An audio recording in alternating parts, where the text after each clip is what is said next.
perihal mata batin ini bisa dikatakan anugerah sejak kita lahir. Jadi dalam kandungan ibu, mata batin itu sudah hidup. Intinya dalam diri manusia sudah dikaruniai 3 daya rinwe berupa kekuatan cipta, rasa, dan karsa. Kita bisa melihat ke 8 penjuru mata angin. Nyawang etan iso, buang iso, kudu iso, iso, buat bisa. Karena apa? Ketika suwung itu enak, yang rasanya enak, nyaman sekali. Yang luar biasa dalam keadaan suwung menunggu otomatis lagi dengan Gusti Allah. Nah, bagi orang Jawa, nek wis ngono apa dhewe tinggal matur kosong kuwi isi kuwi kosong ngono kae lho. Itu kan sane pahne ngene lho. Mungkin gampang dieling-eling.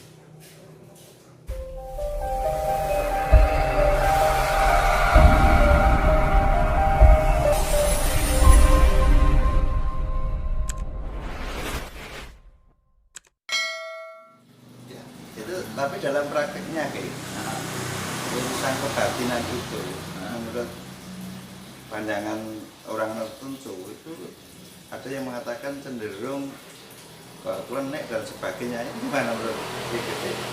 Ya. Nah, kalau kita bicara masalah klenik itu sebenarnya ada asal usulnya. Klenik itu artinya blenak, blenik. Kata klenik ini muncul ketika Islam menguasai tanah Jawa.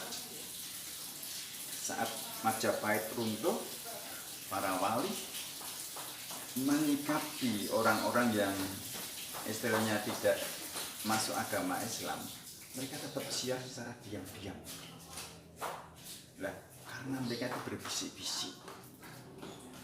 Glenak-glenik. Nah, diarani glenak-glenik timbulnya masalah klenik. Kowe bilang ngono lho.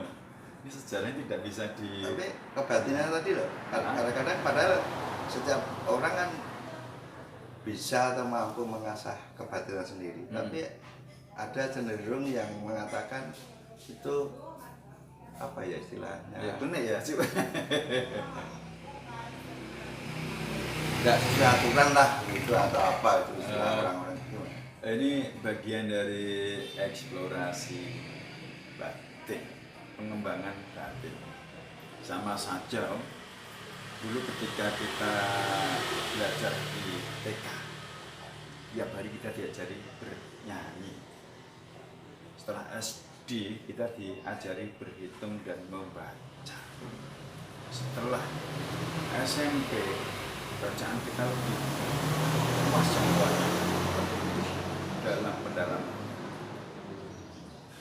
Dalam dunia kebatinan juga begitu. Pertama merasakan kosong, subuh.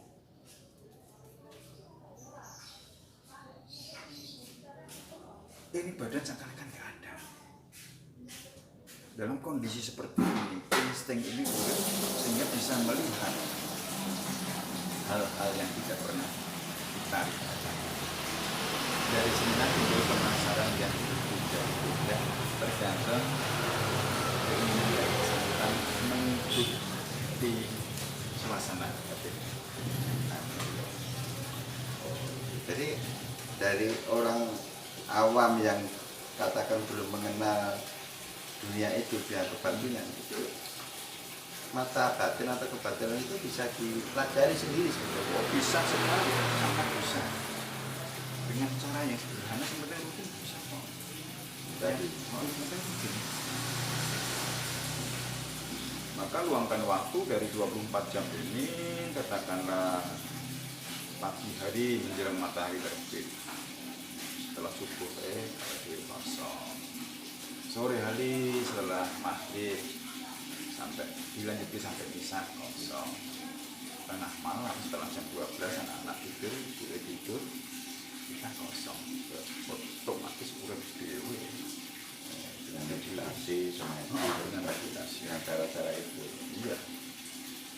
Tapi ada kuncinya, ada cara mudah membuka mata batin, ada nggak?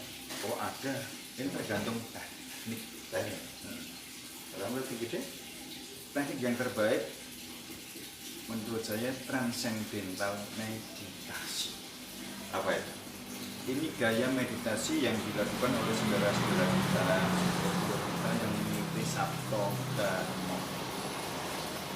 Metode meditasi Sabto Dharma ini dikembangkan di barat, malah di barat. Nek neng kene malah disingkir karena apa? Dianggap menimbulkan hal-hal yang tidak baik. Seharusnya ini diajarkan karunia Tuhan itu otak, hati, otot, cipta, rasa, karsa sudah ada. Nah, yang kita dapatkan dari bangku sekolah apa? Cipta dong. Karsa ini hanya sedikit. Apalagi ini nggak tersentuh ya. Apalagi ini. Mulanya jangan heran jika negara ini negara agamis terbesar ya, tapi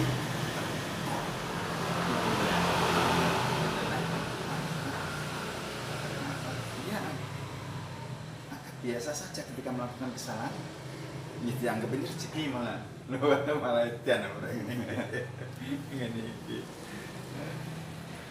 mulai palingnya zaman mulanya Pak Menteri itu gini ngerti ya Bang.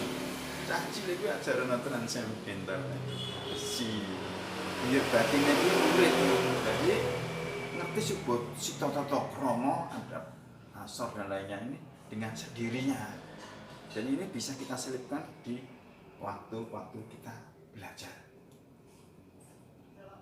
Ini yang Korea ya ngomong, Jepang juga gitu, di Cina juga gitu. Jadi cara ngolahnya seperti itu, dikosong bebas ini. Dengan relaksasi bisa orang tapi dengan ya cara transcendental meditasi tadi loh, meditasi bergerak istilahnya, dan dilakukan secara rutin ya, tanpa itu ya nggak akan jadi orang jadi. Tapi pengalaman saya Om ya, dulu waktu belajar di Sabto Dharma, kebetulan atau karena bakat ya, ketika saya datang di Sanggar Sabto Dharma, waktu itu langsung ditemui oleh Pak Mulyono. Beliau itu banget, wis nganggep anak EDW nya loh, karena waktu itu aku masih SMA kelas 1. Kemudian janjinya saya itu antarnya anak-anak yang usianya masih SD, dia tuh pengen belajar ngono, tapi wedi nenek koncone. Karena satu ngawal mereka loh. Tapi di sana disambut baik sekali, dianggap anak FDW ngono. Terus diajari meditasi gaya Sabto Dharma. Di luar dugaan. Dalam hitungan hari, ini urip dhewe. Itu hidup sendiri. Artinya ketika akan terjadi apa-apa kita ngerti. Lewat feeling, lewat perasaan, sampai lewat ini. Nah, apa ini radio lah, disimpan dulu yang gua apa jenis ilmu. Ya, yang sering terjadi kan seperti itu ya. Mengandalkan faktor lahiriah saja. Iya. Cektor. Padahal idealnya ini diajarkan di bangku pendidikan formal gitu loh. Jadi mateng jabon jero, ciptone mateng, rasane mateng gitu loh. Wong jenius itu sing mateng ora otak ya. Mergo iki lho ajane. Dan maka tingkah laku orang-orang yang jenius rata-rata nyaris sama ya. Cenderung introvert. Menyendiri. Menjauhi keramaian. Tapi dia asik dengan batinnya sendiri.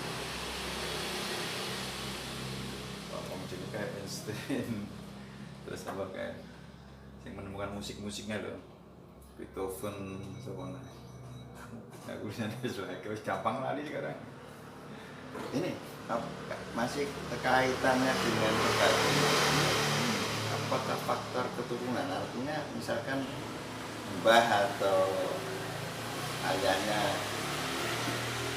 punya apa istilahnya mata batin kelebihan itu bisa keturunannya bisa mempelajari itu. Betul. itu jadi istilahnya apa ya, leluhur kita atau mbak kita, orang tua kita, apa yang ada di sana akan menurun pada anak putu, nanti gelegean anaknya. Itu akan menurun, betul-betul akan menurun. Jangankan masalah pribadinya yang luar biasa. Apa Edi ini tertarik pada anaknya mergo ayune rupa misalnya ya. Padahal rada gendeng. Kegendengan ini bisa menurun pada salah satu anak kita. Mulane nang Jawa kan kudu mempertimbangkan bibit. Ya kan apa-apa lah bibit itu. Enggak delay pihak salah satu enggak sing lanang enggak sing wedok rada owah sithik. Mung diyane sing owah. Jadi kegilaan itu menurun loh. Dikatakan sakit jiwa kayak misalnya mendadak syaitan ya enggak terhindarkan. Disyukuri saja.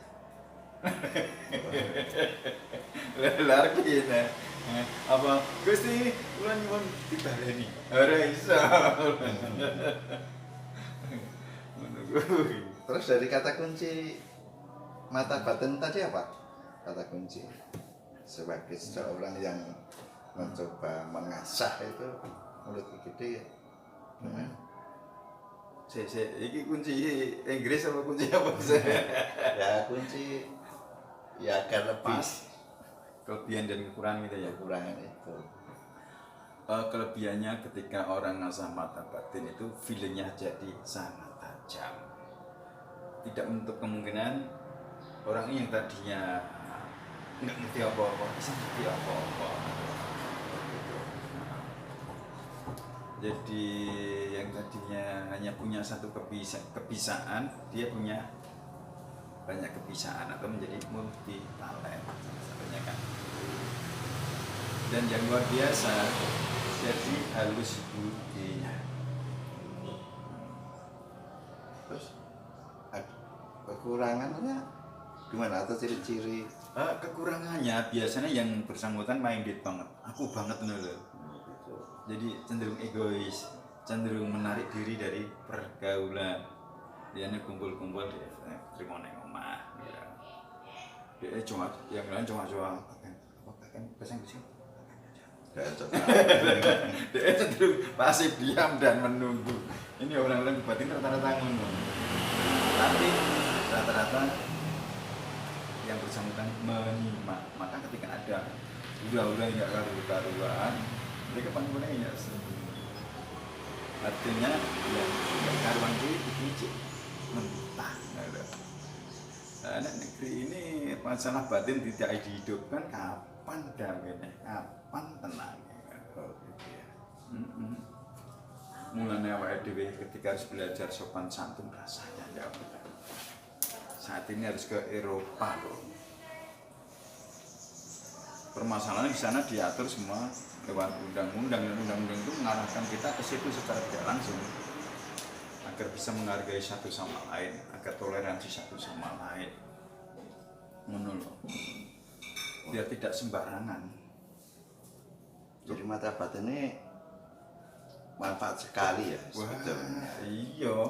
Wong isine raga kuwi mung telu kuwi ya otak ati otot, cipta rasa karsa. Arti kok ning ndi neh. Ora kok otot ae. Lah, iya. Ora kok otot wae. Telu-telune kudu urip.